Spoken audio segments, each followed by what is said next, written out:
A paz, meus irmãos, sejam todos bem-vindos ao nosso programa Conexão com Deus. Mais um momento de devoção, de oração que nós nos encontramos. E se você puder abrir sua Bíblia comigo no Evangelho de Lucas, capítulo 13, do versículo 22 ao versículo 24, que nos diz assim: Passava Jesus por cidades e aldeias, ensinando e caminhando para Jerusalém. E alguém lhe perguntou: Senhor, são poucos os que são salvos? Respondeu-lhes, dizendo: Esforçai-vos por entrar pela porta estreita, pois eu vos digo que muitos procurarão entrar e não poderão.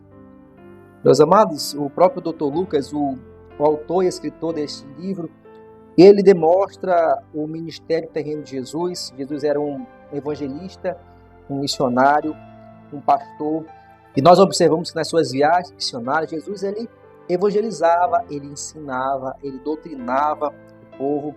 E as pessoas ali gostavam ali de ouvir as palavras de Jesus, porque as suas palavras ele tinham autoridade, tinham poder. As pessoas eram curadas, eram libertas. E nesse momento que Jesus estava ensinando ali a multidão, e também os discípulos lhe ouvindo, alguém fez uma pergunta para Jesus. Alguém estava com uma dúvida, e ali essa pessoa fez essa pergunta para Jesus, dizendo: Jesus, são poucos os que serão salvos? Jesus lança uma palavra de advertência no versículo 24 para aquela pessoa e para nós nesse momento. Ele fala assim: olha, minha irmã, meu irmão, te esforça para entrar pela porta estreita, porque eu vos digo que muitos procurarão entrar e não poderão achar. Ou seja, amados, Deus ele deu a salvação para cada um de nós. A Bíblia diz que em Romanos capítulo 3, versículo 23, fala que todos pecaram e foram destituídos ou afastados da glória de Deus. Mas Deus, por amor à humanidade, enviou o seu único Filho para morrer por nós, para nos resgatar dessa maldição do pecado que nos oprimia. Outrora nós éramos escravos do pecado, nós não tínhamos poder, o pecado nos dominava. E Jesus veio e morreu por cada um de nós, mesmo nós sendo ainda pecadores, como fala em Romanos. E nós observamos, amados, que hoje nós temos essa liberdade, essa salvação que há em Cristo Jesus. Mas essa salvação, amados, todos os dias nós devemos lutar por ela. Todos os dias nós devemos cuidar da nossa salvação. Porque a salvação, irmão, ela é individual, ela não é coletiva. Eu tenho que cuidar da minha salvação, cada pessoa tem que cuidar da sua salvação. E para seguir esse evangelho, o evangelho verdadeiro, o evangelho de Cristo, tem que ter renúncias, tem que entrar pela porta estreita, tem que andar pelo caminho estreito. Nós observamos que Jesus ele faz analogias a respeito da porta, a respeito do caminho. Ele fala assim: eu sou o caminho, a verdade e a vida, e ninguém vai ao Pai a não ser por mim. João 14,6. E nós observamos que em João, capítulo 10, no versículo 9, ele fala assim: eu sou a porta. Se alguém entrar por mim, será salvo. Entrará e sairá e achará pastagem. Olha só, Jesus ele faz essa analogia, essa metáfora, dizendo que ele é também a porta.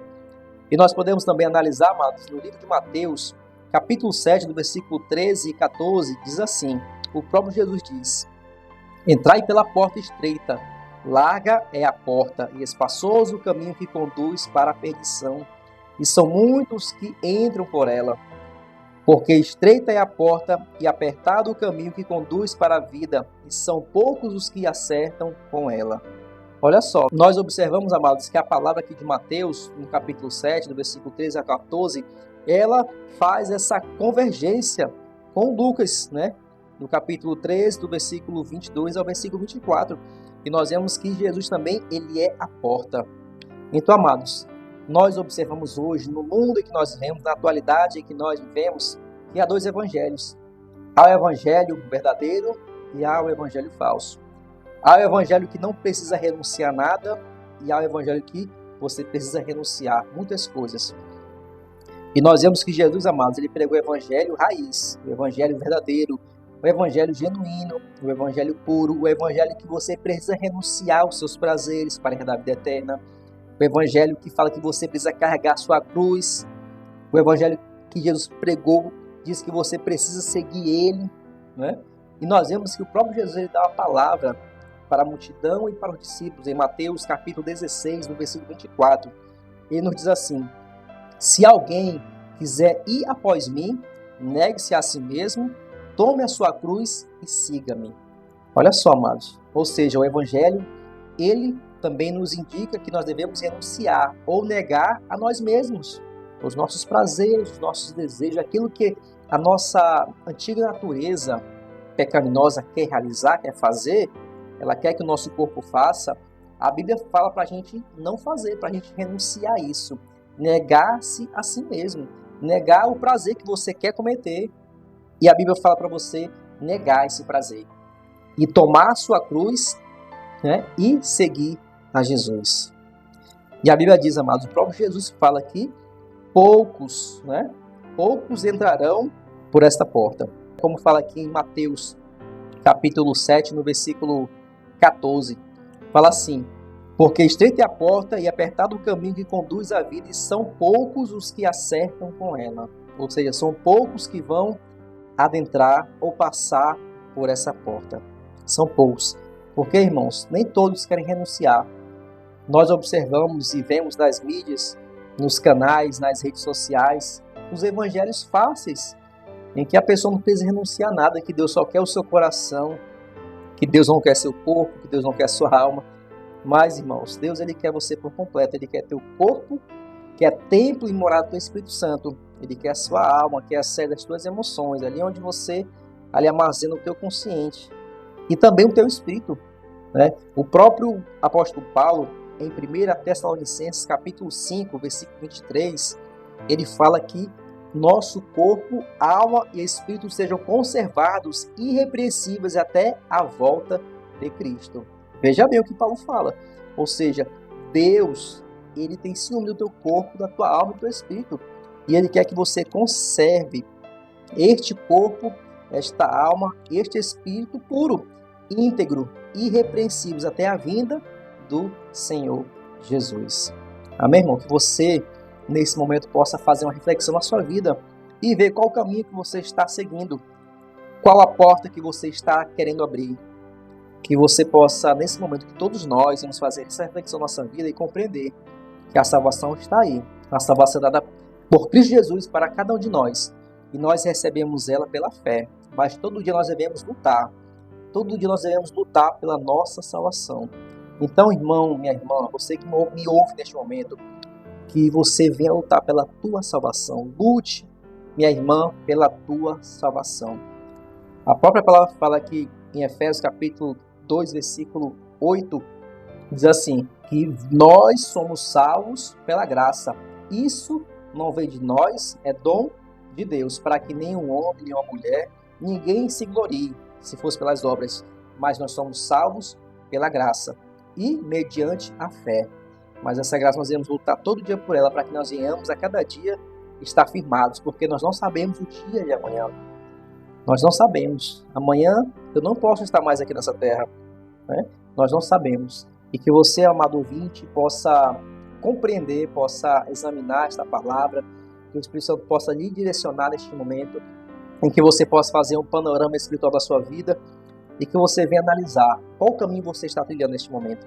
É o caminho que conduz ao céu ou o caminho que conduz à perdição? Qual a porta que você está abrindo neste momento?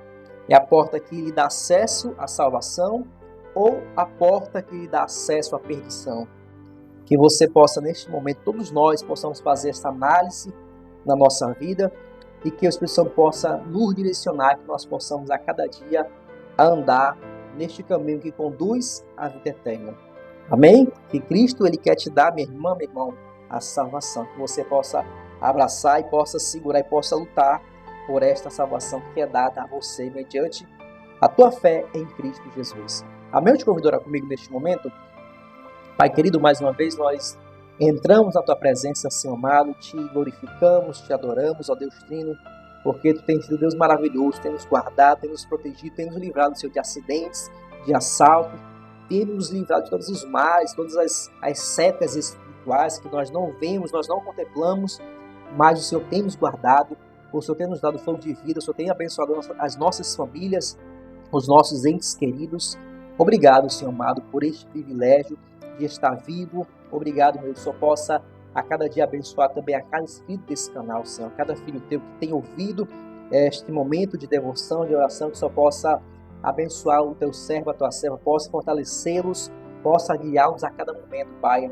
E mediante a leitura da tua palavra, Senhor, que a tua palavra possa ser internalizada nos nossos corações, possa fazer transformação em nossas vidas, que a cada filho teu possa, Senhor amado, compreender a necessidade, Pai, de estar na tua presença. Que teus servos possam compreender a cada dia, Pai, qual o caminho que eles estão trilhando, se é o caminho que leva ao céu ou o caminho que leva à perdição eterna.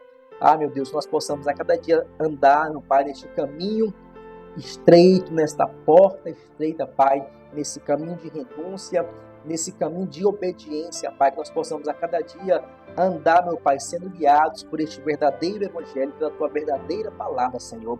Porque há tantos evangelhos, meu Pai, falsos sendo pregados por aí, Senhor, e muitas pessoas têm ido, Senhor, têm se enveredado por esses caminhos. Mas eu te peço, Pai, que teu Espírito Santo possa convencer essa pessoa, que ela possa compreender, Pai, para te seguir, meu Pai, nós devemos renunciar a muitas coisas nas nossas vidas. Nós devemos renunciar, meu Deus, à soberba da vida, à concupiscência dos olhos. Nós devemos deixar muitas coisas de lado, os nossos desejos, nossos prazeres para te seguir, Senhor. E assim nessa oração eu te peço, Pai, que o Senhor possa nos abençoar. Em nome de Jesus, obrigado, Pai, por este momento. Amém. E que Deus continue nos abençoando.